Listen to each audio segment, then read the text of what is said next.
एका तुम्ही दुसरे अगणित होई.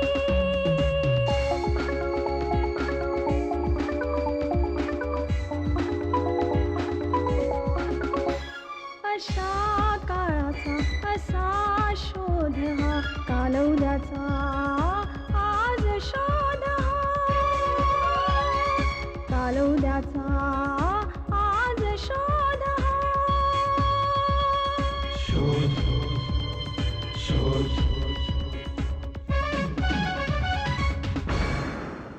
शोध शोध.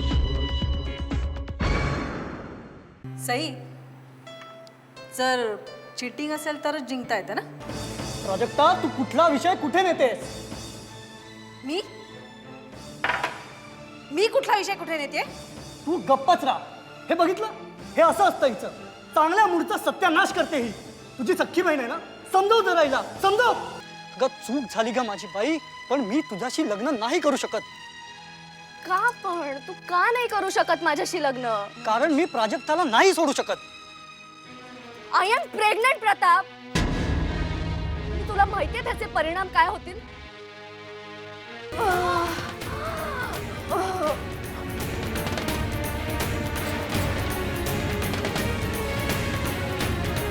नेहाचाच खून झालाय.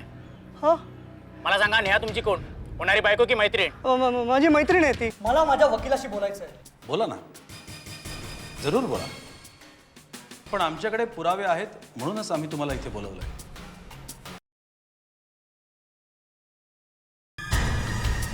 तुमचे वकील बेल मिळवण्यासाठी खटपट करत असतील, पण ते बेल आज होणार नाही, कारण आज कोर्टाला सुट्टी आहे. सो आज तुम्हाला आमचा पाहुणचार घ्यावाच लागेल. इन्स्पेक्टर रोहित सर, यांची आत व्यवस्था करा. आणि मिस सई, तुम्ही आत्ता जाऊ शकता, पण उद्या सकाळी 10 वाजता तुम्हाला इथे हजर राहावं लागेल. You understand? Sir, yes Shinde. Body claim करण्यासाठी नेहाचे वडील आलेत. पोस्टमॉर्टम रिपोर्ट्स आलेत? नाही सर, उद्या मिळणार. त्यांना थांबायला सांग. चालेल. मिस्टर प्रतापनं आत घ्या. उद्या सकाळी 10 वाजता. सई मॅडम.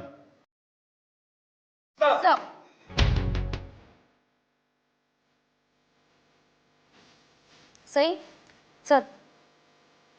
चला प्रताप, चला. आता काय ना?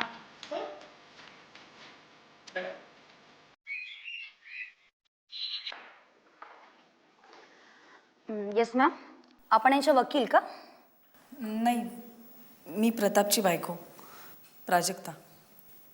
मला जरा थोडा वेळ भेटता येईल का त्यांना? Please. Sure.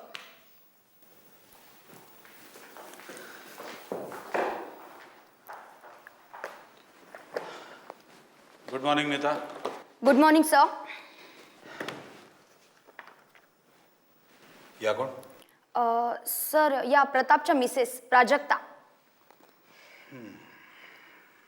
Shinde.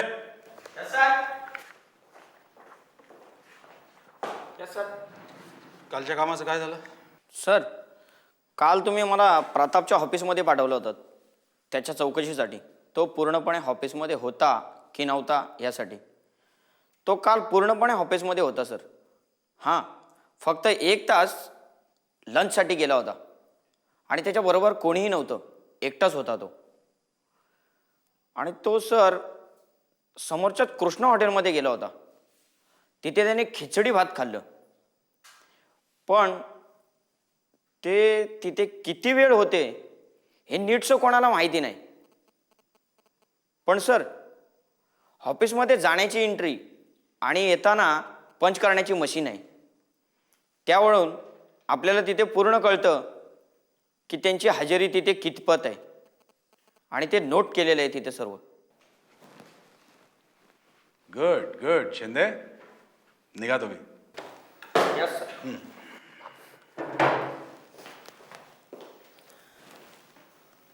Prajakta madam, तुमच्या नवऱ्याने खून केलाय असा आमचा संशय आहे. सई तुमची बहीण ना? हो.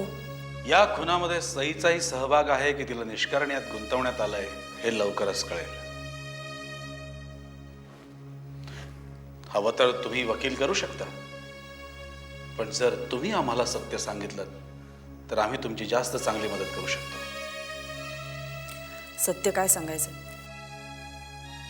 ते तर आता जगासमोर येणारच आहे. कसं तोंड दाखवणार आहे मी? नवऱ्याने हे प्रताप केलेत. म्हणजे तुम्हाला त्यांनी खून केला हे मान्य आहे? असू शकेल. ती प्रेग्नंट होती तर काय बोलणार.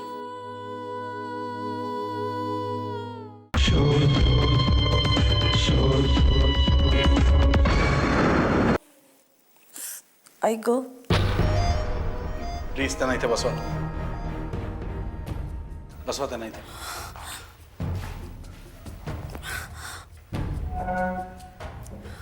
पाणी घ्या. Sir yes Rohit. Sorry sir, यायला उशीर झाला.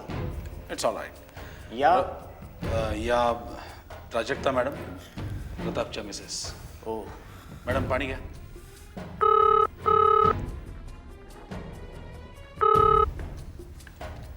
हॅलो हॅलो, इन्स्पेक्टर अमर विश्वास.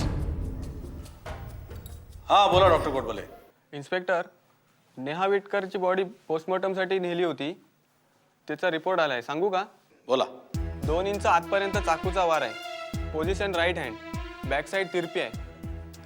रक्तस्राव बराच या भागातून झालेला आहे. मरणाच्या वेळी शी वॉज प्रेग्नंट. 2 महिन्याचं मूल होतं, बट दॅट वॉज डेड. कारण विष देण्यात आलं होतं. मे बी चहातून मृत व्यक्तीला विष दिलं गेलं होतं. विष दिल्यानंतर अर्ध्या तासाने चाकूचा वापर करण्यात आला. रक्तस्राव बराच झाल्याने जागीच मृत्यू झाला. वेळ दुपारी 2 ते 4च्या सुमारास. Thank you doctor.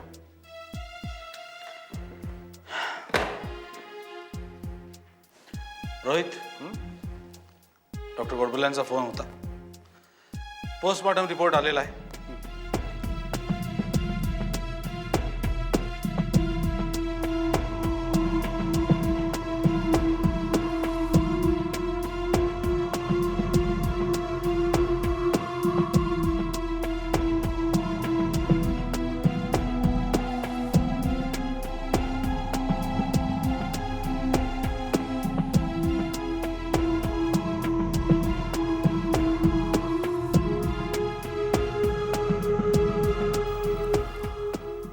एक्सक्यूज मी निघू का? 1 मिनिट मॅडम. सर खुनी मिळालाय. व्हॉट?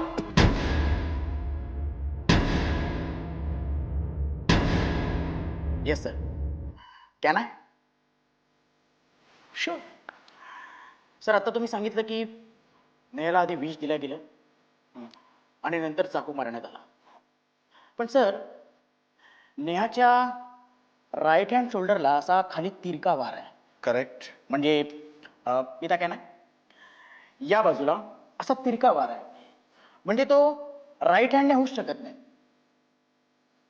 तो वार फक्त लेफ्ट हँडने असा होऊ शकतो. Am I right sir? Good good, you are perfectly right. पुढे. म्हणजे जो कोणी खुनी आहे तो डावखुरा आहे. Am I right? काय प्राजक्ता मॅडम, आता जेव्हा तुम्ही पाणी प्याला तेव्हा तुम्ही डाव्या हाताचा वापर केला.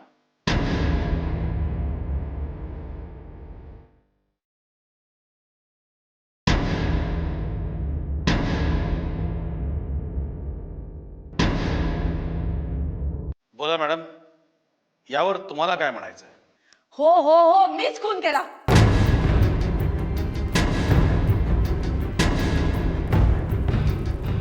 मीच खून केला नेहाचा.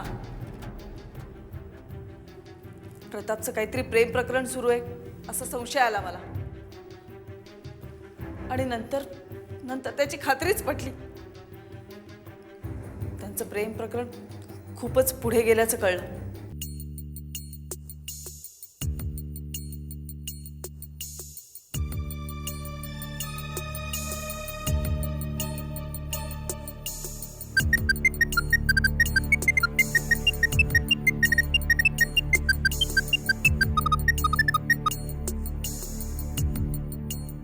हॅलो.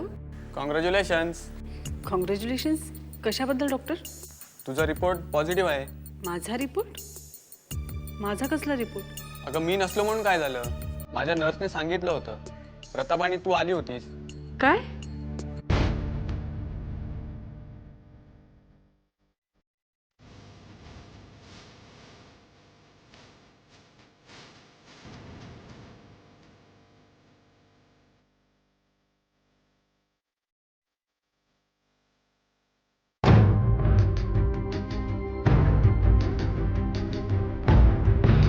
मला कळलं की प्रताप नेहाला घेऊनच डॉक्टर मेहतांकडे गेला असणार.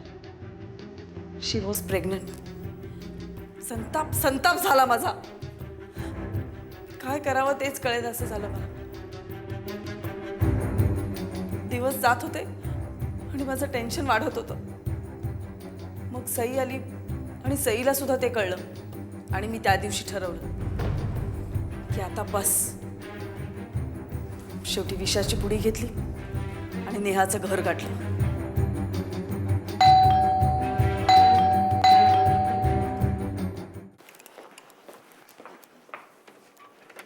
येस. नेहा, हो. प्राजक्ता.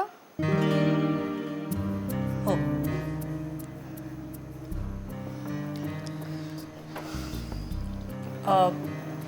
आत येऊ का? Oh I am so sorry. Please ये ना. आपण माझ्या बेडरूममध्ये बसूया. ये.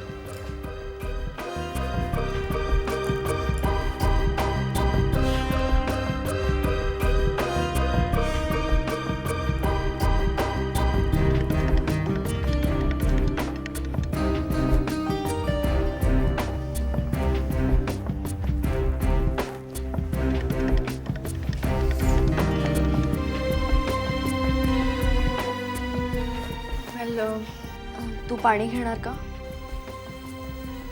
नको.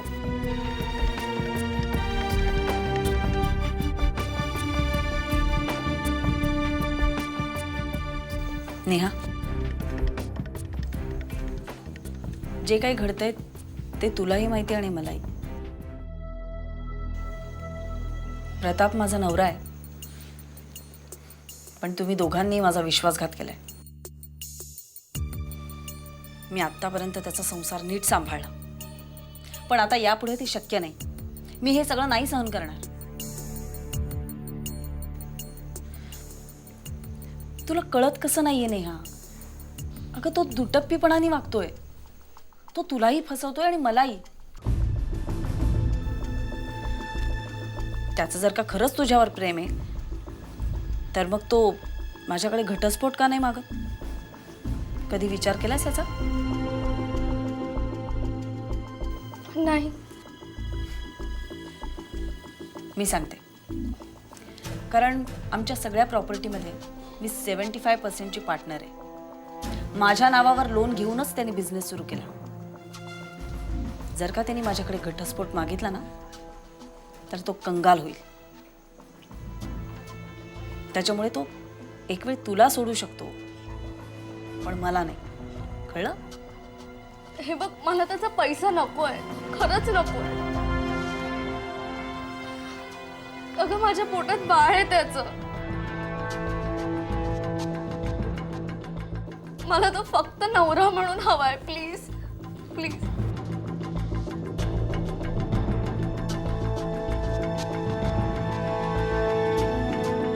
तुझ्या पोटात त्याचं बाळ असणं आनंदाचीच गोष्ट आहे.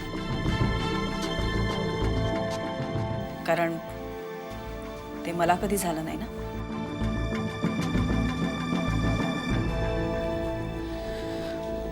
पण नेहा, तुला एक सांगते. तू जर त्याच्या पैशाकडे बघून हे सगळं करत असशील ना तर ताबडतोब थांबव.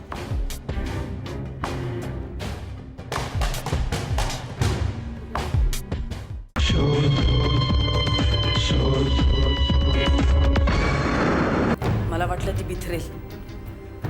पैसे नसलेल्या प्रतापशी लग्न करणार नाही,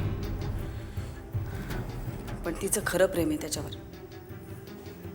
आणि सगळ्यात महत्त्वाचं म्हणजे त्याचं मूल तिच्या पोटात होतं, जे मी त्याला देऊ शकत नव्हते. आणि 75% पार्टनरशिप वगैरे त्या सगळ्या गोष्टी खोट्या होत्या. कदाचित पुढे जाऊन त्या तिला कळल्या असत्या. शेवटी सगळ्या बाजूनी हार माझीच होणार होती, पण ती मला मान्य नव्हती. काय करावं ते कळत नव्हतं. ती जेव्हा चहा आणायला गेली, हे बघ प्राजक्ता, तू जरा शांत हो. मी आपल्यासाठी चहा घेऊन येते.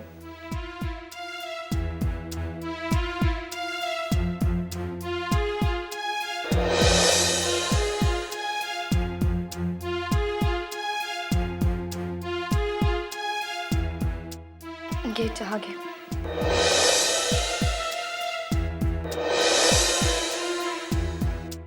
हे बघ प्राजक्ता. हेलो. हेलो मैम, मैं डीएसपी टाइम्स से बात कर रही हूँ. आपको डीवीडी प्लेयर गिफ्ट मिल रहा है. आप अपना एड्रेस बताएंगे प्लीज. गिफ्ट कशाबद्दल? आणि खरं तर हे नावही मी पहिल्यांदाच ऐकते. मिस्टर प्रताप ने आपके बिहाफ पर ये बुक किया था. ओके, अच्छा. लिहून घ्या ॲड्रेस. या. A503 Gulmohar, Andheri west. Thank you ma'am. Yeah, thank you.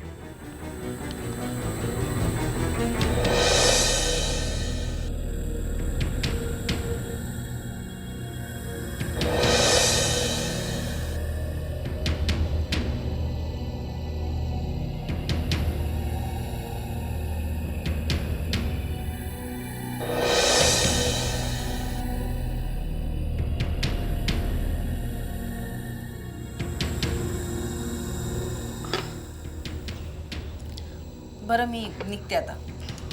का ग? थांब ना थोडा वेळ.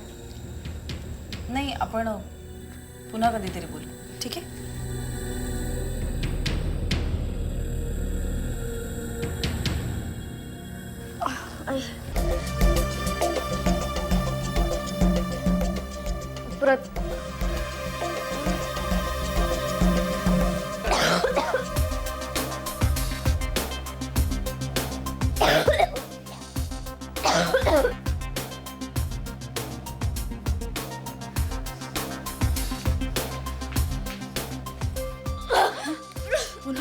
पुन्हा प्रतापला फोन करतेस तू? हा? लाज वाटत नाही तुला? माझ्या समोर माझ्या नवऱ्याला फोन करतेस तू? हा?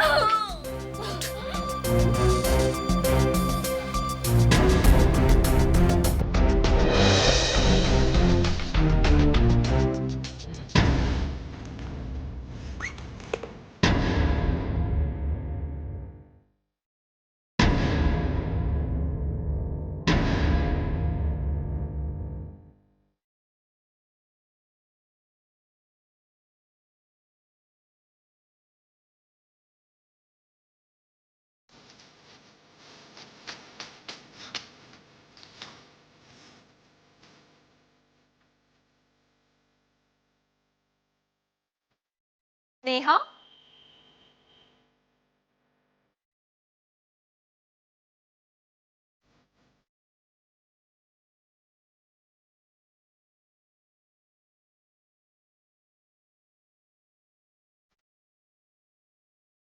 नेहा.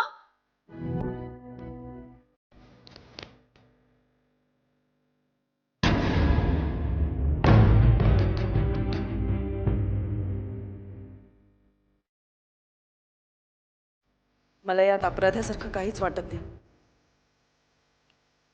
अशा पद्धतीने प्रतापचा संसार करण्यापेक्षा मी जेलमध्ये सुखी राहीन.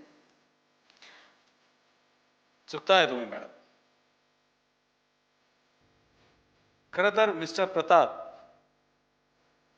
प्रतापना या केसमध्ये कुठलीही शिक्षा होणार नाही.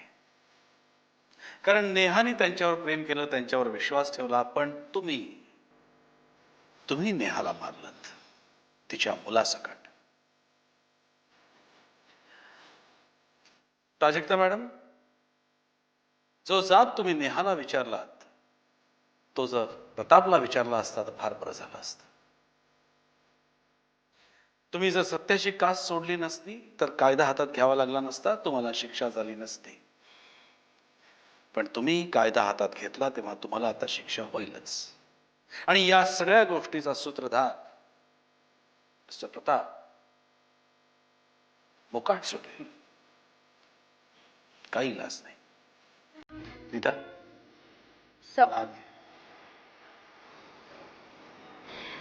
चला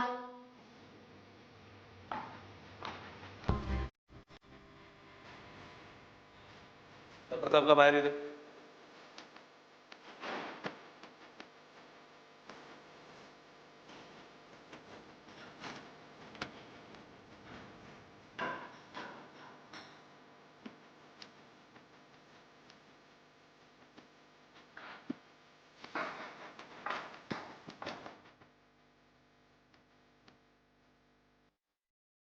सत्याला कधीही कायदा हातात घ्यावा लागत नाही, म्हणून सत्याची साथ सोडू नका. न्याय मिळेलच.